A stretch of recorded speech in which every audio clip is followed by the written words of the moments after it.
गंढेरी हिकु आम मेवो आहे जेको सियारे सावण हर मौसम में मिले थो, पर अॼुकल्ह बाज़ारुनि में जाम आहे। जॾहिं त हिन मेवे जा कुझु ख़ासि फ़ाइदा बि आहिनि। गंढेरी जीअं त कमंद मां ठहे थी, इन लाइ हिन में कमंद जूं सभु ख़ासियतूं मौजूदु हूंदियूं आहिनि। गंढेरी में potassium, calcium, magnesium, iron, zinc, sugar ऐं ॿिया एंटीऑक्सीडेंट्स मौजूदु हूंदा आहिनि। गंढेरी में कुदरती तौर ते ग्लूकोज़ मौजूदु हूंदो आहे जेको शुगर जी खोट खे ख़तमु करे जिस्म खे ताक़त ॾिए थो।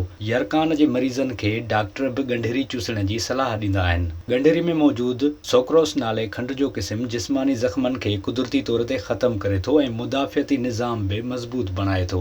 गंढेरी में अलकवी नाले जुज़ कैंसर खां बचाए थो ऐं आयरन जो मिक़दार ताज़ी रत ठाहिण में मदद करे थो। गंढेरी में कैल्शियम ऐं फास्फोरस हॾियूं मज़बूत बणाइनि था ऐं हिन खे चूसण सां ॾंद बि मज़बूत थियनि था। जॾहिं त कमज़ोर ॾंदनि वारा माण्हू गंढेरी चूसण बदिरां इन जो रस पीअनि। गंढेरी गुर्दे, जिगर ऐं मसाने जी सफ़ाई लाइ बहितरीनु आहे। ही जिगर जी गर्मी ख़तमु करे थी ऐं हथ पेर सड़ण खां बचाए थी। विज़िट कयो अवामी आवाज़ मीडिया ग्रुप जी वेबसाइट awamiawaz.pk